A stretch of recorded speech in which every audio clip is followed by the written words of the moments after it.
So our next speaker is Dr. Devesh. He is a faculty with me at Dr. RP Center AIMS, and he will be speaking on retinal surgery in pediatric RDs and hereditary vitreoretinopathy. Thank you, Dr. Shaurya, for the kind introduction. So I'll be taking you along with a few surgical scenarios pertaining to pediatric retinal detachments and hereditary vitreoretinopathy. So if we broadly see, the pediatric retinal detachments can have various etiologies, and it could be traumatic or congenital anomalies, which Dr. Shaurya will be speaking about. And then it could be cataract surgery related complications or IL related complications, hereditary vitreoretinopathies such as Stickler, Marfan, X-linked retinoschisis, and then there could be abnormalities of retinal angiogenesis such as ROP and FEVR, in which rhegmatogenous retinal detachments are known to happen. So coming to the cases, it's a 10-year-old male who had an open globe injury 3 months back, repaired corneal laceration with lens aspiration and multi-piece IOL in sulcus. Now he presented with a dropped IOL with rhegmatogenous retinal detachment and large inferotemporal tear. And we took the patient for surgery. So there is a lot of corneal scarring is there, which will impair the visualization. Encircling element is placed, keeping in mind the vortex vein position. And the sclerotomies are made a little anterior here at 3 mm. And the direction of the sclerotomies is also more anterior as compared to the mid-vitreous cavity. And there is a total retinal detachment with a dropped IOL, and there is a large temporal tear. So first you perform a port-side vitrectomy, and a core vitrectomy is then done. Now it is important to identify the posterior hyaloid sheet, and so it is advisable to use tricot. And under high magnification, you are able to induce the PVD. Then you extend the PVD all around and then remove the vitreous. But here we note that in the inferotemporal part, there is a static vitreous sheet which is still left. So I'm here using a DDMS to scrape it off.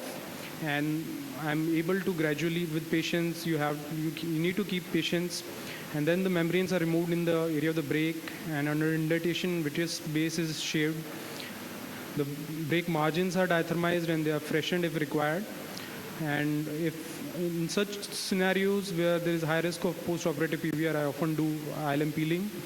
Now, for haptic tuck-in, needle track is made diagonally opposite, and then sclerotomy is made, and then the intraocular lens is lifted using the cutter itself. It is brought into the anterior vitreous cavity, and using the forceps, the haptics are exteriorized and tucked into the stellar retinal.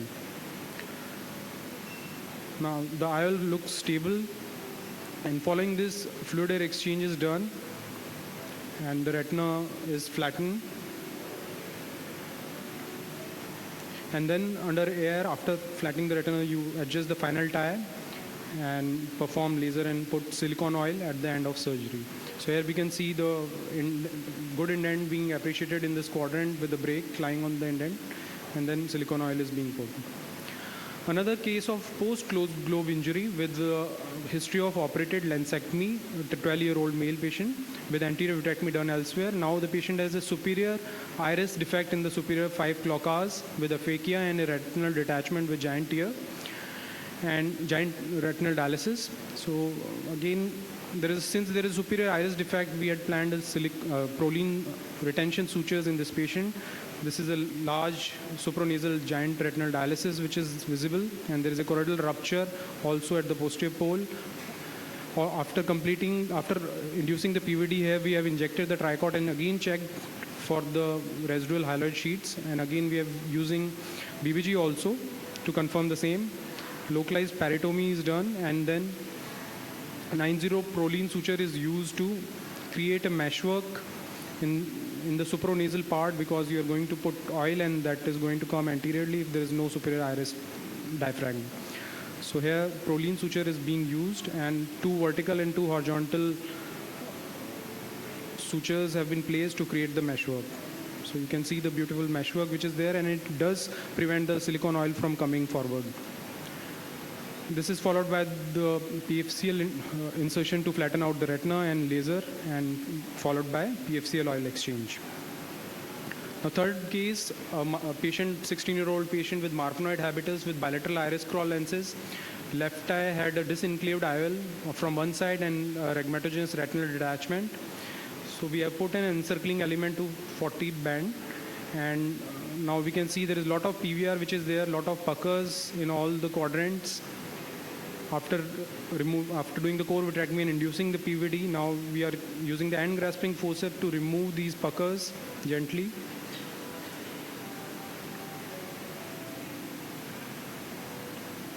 So once that is done, then the puckers are also released from the dialysis, which is there, large dialysis which could be visualized, and then the margins are freshened after diathermy.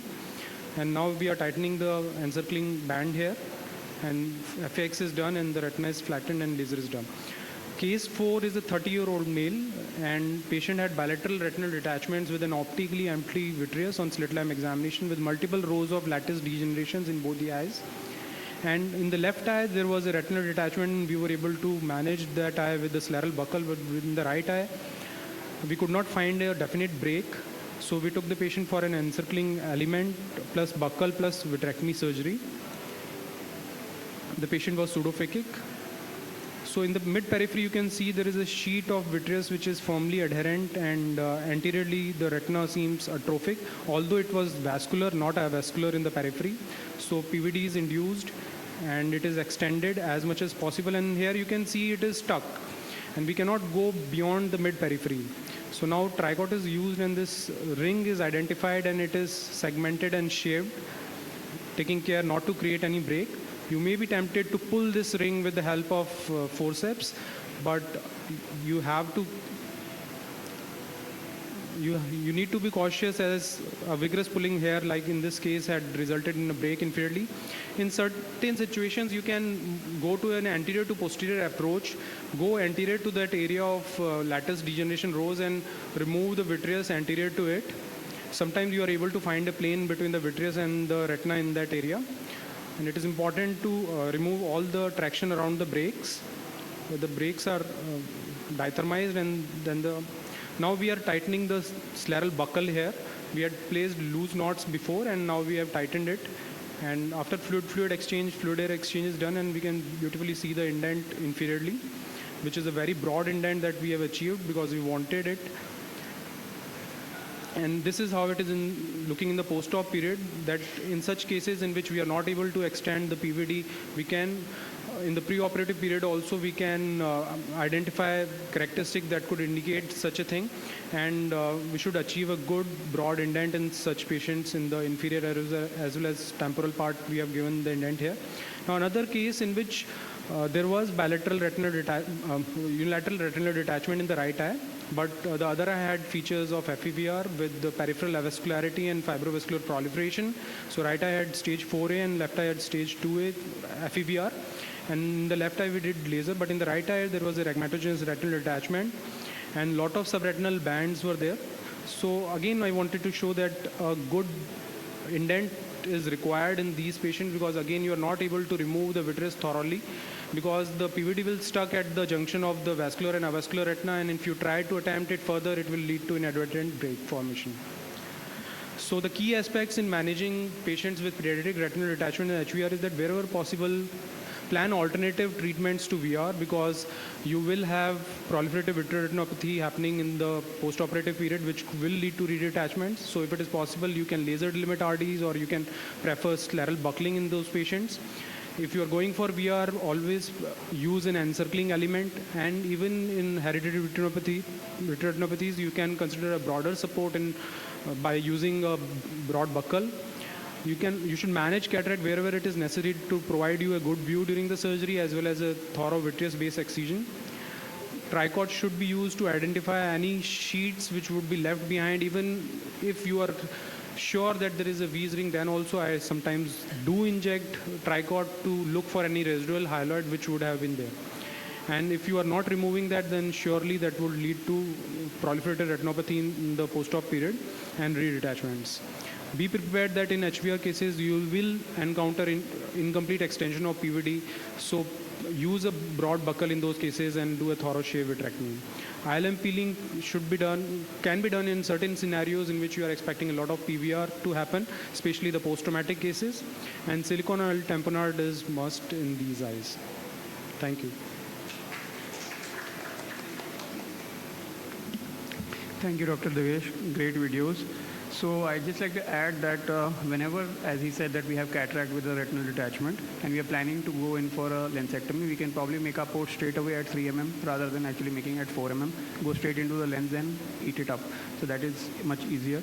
Apart from that, he was continuously mentioning that we are not able to, extend the PVD, which is quite true in such cases. So one additional thing that you can do is probably put in PFCL and try to, come at the edge of the PVD and then try to lift it. It might just go a little bit further, but obviously once it does not go and there is a risk of making a break, then you should just rest the case and probably just shave it off and give a good buccal indent as he's done.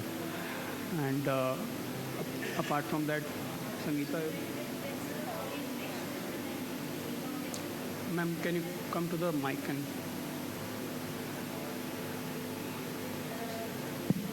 Whether that silicone oil will be prevented from coming? Yes, it is prevented. I didn't share the OCT video in the post-op period, but in the OCT once also you can make... Once it is emulsified, it will come anteriorly, Once it is emulsified, it will come. And from where exactly you will pass this tenseroproline So suture? tenseroproline has to be passed in the area where the iris diaphragm is, in the residual area. You can have a look where it is, and normally you can pass it at 1 mm behind the